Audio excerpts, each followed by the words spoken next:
자, 그럼 여러분들이 다 푸셨으면은 이제 우리가 문제를 같이 풀어보도록 할 건데요. 문제를 풀기에 앞서서 여러분한테 드린 자료들 있죠? 이제 인강 선생님들은 제가 정리된 자료를 드릴 거고요. 직강 선생님들은 좀 부득이 본의 아니게 좀 프린트 자료를 좀 봐주시고요. 책은 92페이지를 펴주세요. 제가 정말 이 책 저 책 다 짜집해가지고 정리를 하긴 했거든요. 물론 정리한 자료를 지금 드리지는 못했지만 자, 92페이지를 보시면요. 자, 이 92페이지에 이게 91페이지에 이제 사례 내용이 나와 있는데 그 사례 내용은 그렇게까지 여러분들이 이제 이미 다 보셨을 거라는 전제하에서 그 사례 내용을 좀 먼저 설명을 해드리고 이 문제를 좀 풀어드리도록 할게요. 이 사례 내용을 뭐 자세하게 아실 필요는 없지만 가난한 동네예요. 그리고 주변의 환경도 굉장히 열악하고 그 다음에는 외부에서 어떤 공장이 있어서 외부에서 돈을 벌기 때문에 내부에 그 지역사회 내 관리는 아무것도 안 되는 이런 사례들이 있는데요. 자, 이 사례를 이제 먼저 여기다 옆에다 같이 펴놓고 이 문제를 저희가 풀어보도록 할 거예요. 이 사례는 여러분 제일 먼저 문제를 푸실 때 여러분들이 어떻게 하셔야 되냐면요. 물론 앞에 이제 내용도 나와 있지만 기본 구조가 누구를 건드리느냐를 먼저 보셔야 돼요. 그래서 제가 아까 키워드가, 학생 비만 정도 BMI가 32입니다. 라고 얘기했는 게 키워드라고 얘기한 게요. 일단, 기본 구조에서 대상을 누구로 하느냐, 항상 대상을 먼저 보셔야 돼요. 개인을 대상으로 하느냐, 지역사회를 대상으로 하느냐에 따라서 뭐 체계간 스트레스라든지 그런 각각의 체계를 구별하는 내용 그리고 문제의 저항성 방어선이 조금씩 달라져요. 그렇기 때문에 여러분들이 제일 먼저 문제를 푸실 때 우리 왜 그 옆에 사례랑 같이 비교를 하라고 책에 있는 사례랑 비교하라고 했냐면 책에 있는 사례는 지역사회를 대상으로 해서 기본 구조의 문제를 놓고 푼 내용이고요. 그 다음에 우리 문제는 여러분 제가 문제를 다 잘라서 그냥 6번에 가볍게만 문제를 붙여드렸지만 실제 여러분들이 문제를 보시면 진단해가지고 비만이라고 나왔을 거예요. 다시 말해서 진단에 비만이 나와 있는 건 뭐냐면요. 개인을 대상으로 해서 이 지역사회의 스트레스 원및 방어선에 관련된 내용인 이 뉴먼의 베티 뉴먼 체계 이론에 의해서 문제를 풀겠다. 이런 얘기거든요. 그러니까 실제로 여러분들이 학교에 가셨을 때에도 이 베티 뉴먼의 이론에 의해서 여러분들이 이 베티 뉴먼의 이론의 키워드는 뭐라고요? 어떤 예방을 잘 해줘서 건강한 지역사회를 형성하는 게 목표잖아요. 그렇게 하기 위해서는 그 예방 방법을 도출해내고 싶은데 이 학생 혹은 이 학교의 문제가 뭔지를 알아야지만 우리가 예방 방법을 도출할 거 아니에요. 그럴 때 여러분들이 그 학생을 대상으로 해서 간호를 실시할 건지 그 학교를 대상으로 해서 대상을 실시할 건지를 먼저 확인을 해야 돼요. 그게 바로 뭐다? 기본 구조가 되는 거다.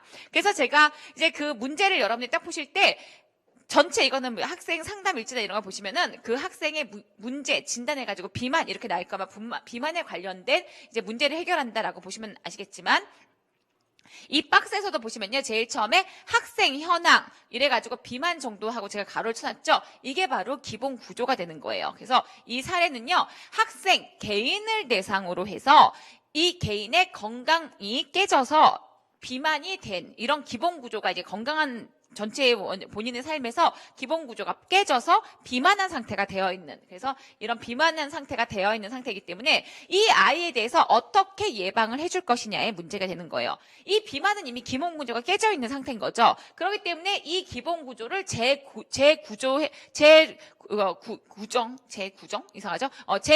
시켜주는 예방법이 있을 거고요. 그 다음에 더 악화되지 않도록 빨리 이 비만을 빨리 발견해서 빨리 치료해주는 악화되지 않도록 해주는 그 예방법이 있을 거고요. 그리고 더 추가적으로 이제 더 이상의 그 어떤 비만도 이제 발생하지 않도록 그러니까 더 외부적으로 발생하는 그런 그 예방법이 있을 거예요. 그래서 여러분들이 예방법은 뭐 좀 이따 보겠지만 기본적으로 비만이란 기본 구조가 깨졌다. 개인을 대상으로 놓고 봤다라는 게 바로 이제 우리 6번의 사례가 되는 거고요. 우리 책에 나와 있는 건요. 지역사회를 대상으로 놓고 본 거예요. 하지만 지역사회를 놓고 봐도 그렇게 큰 내용이 달라지는 건 없거든요. 체계를 구별해 주는 것 정도만 이제 달라지기 때문에 제일 처음에 이제 첫 번째 가족 구조 및 기능 현황으로 놓고 보도록 할게요. 이거는 진단을 개인으로 잡았죠. 개인의 비만으로 잡았기 때문에 나머지 가족 구성원들이 혹은 기타 외부 환경들이 스트레스의 원인이 되는 거예요. 만약에 이거를 비만한 가족, 비만한 아이가 있는 가족, 이 가족을 대상으로 했다면 이 가족 자체가 큰 하나의 체계가 되는 거예요. 그렇기 때문에 가족 안에 있는 구성원들은 체계 내 스트레스 원인이 되는 거예요. 그래서 여러분들이 그걸 보실 때 진단을 누구를 잡느냐가 의미가 있어요. 그래서 이렇게 우리 책에 나와 있는 것처럼 지역사회, 취약한 지역사회, 경제적으로 열악한 지역사회가 하나의 기본 구조가 될 때는 그 지역사회 내부에 있는 사람들이 서로 간의 체계 내 요인들이 된다라고 생각하시면 돼요. 그래서 저희가 스트레스를 나눌 때 제가 나눈 게 아니죠. 강론서에서 나눌 때 개인을 대상으로 한 스트레스, 지역사회를 대상으로 한 스트레스가 아마 우리 책 앞부분에 스트레스 내용의 사례로 들어가 있거든요. 왜 이렇게 왜냐면 지역사회를 대상으로 하느냐 개인을 대상으로 하느냐에 따라서 체계 간, 체계 내 혹은 뭐 체계 내, 체계 외 스트레스의 내용이 달라져요. 그렇기 때문에 여러분들이 제일 처음에 누구를 먼저 대상으로 하는, 이건 뭐 제가 기본 강의 시간에도 설명을 드렸지만 한 번 더 설명을 드릴게요. 그래서 이건 뭐다? 학생의 비만을 대상으로 이게 비만의 기본 구조가 깨진 걸로 봤다. 그럴 때 뭐라고요? 이 학생의 포커스를 맞춰야 된다라고 보시면 되는 거예요.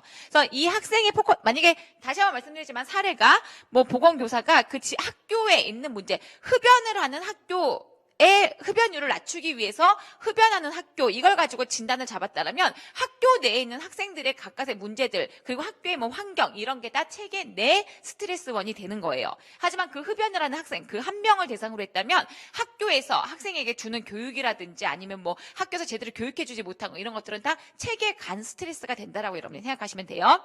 그래서 이거는 학생의 비만을 지금 개인적인 문제로 잡았기 때문에 스트레스 내용을 볼 때 한번 같이 보도록 할게요. 제일 처음에 첫 번째 가로 보시면 아버지는 일용직 일을 하고 어머니는 8년 전 교통사고로 인해서 하반신 마비 상태가 왔고요. 학생이 집안일을 도맡아서 하고 있다. 지금 문제는 학생의 비만이에요. 근데 이 학생이 비만이 되기까지 여러 가지 스트레스가 있을 거 아니에요. 학생 자체가 뭐 스스로 학업 스트레스를 받아서 너무 많이 먹었다. 이런 스트레스도 있을 거고 그다음에 학생이 뭔가 비만을 하고 싶은데 엄마 아빠가 아예 비만 관리에 대해서 학생을 아예 신경 써주지 못한다. 그래서 얘는 스스로 케어할 능력도 없는 어린아이인데 부모가 아예 어떤 교육도 못 해줘가지고 비만해줬다라고 하는 스트레스가 있을 거고요. 부모들은 어떻게 해주고 싶지만 그렇게 해줄 수 없는 부모들 자체 그 체계 내에서도 부모들이 체계 간에서 아이한테 스트레스를 해줄 수 없는 그런 문제가 있다라면 그거는 체계 외 스트레스로 돌리셔야 된단 말이에요. 그래서 이 비만이 오기까지 스트레스가 있어요. 근데 이 비만은 개인에 대한 비만이에요. 가족 비만이 아니고 비만이 있는 가족의 취약한 문제 이런 것들이 아니고 또 비만한 학생들이 많은 학교의 문제 이런 것들이 아니라 개인의 비만을 지금 포커스로 잡았다고 보시면 돼요. 이렇게 개인의 비만이 진단 기준이고 우리는 보건교사로서 이 아이를 지금 예방활동을 해서 이 아이가 스스로 비만이 해소되도록 해주는 거란 말이에요. 그러면 외부에 스트레스가 있을 텐데 스트레스는 체계 내 스트레스가 있고 체계 간 스트레스가 있고 체계 외 스트레스가 있어요. 그럼 얘는 뭐다? 체계는 뭐다? 비만은 아이가 바로 하나의 체계가 되는 거죠.